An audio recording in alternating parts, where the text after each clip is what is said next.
गरुडगमन तव चरणकमलमिह मनसि लसतु मम नित्यम् गरुडगमन तव चरणकमलमिह मनसि लसतु मम नित्यम् मनसि लसतु मम नित्यम्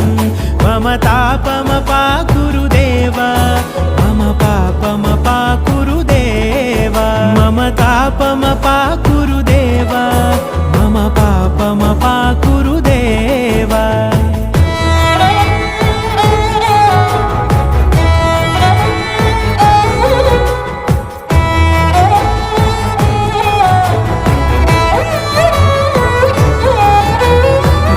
जनयन विधिनमुचिहरण मुख विबुध विनुत पद पद्मा जलजनयन विधिनमुचिहरण मुख विबुध विनुत पद पद्मा विबुध विनुत पद पद्मा।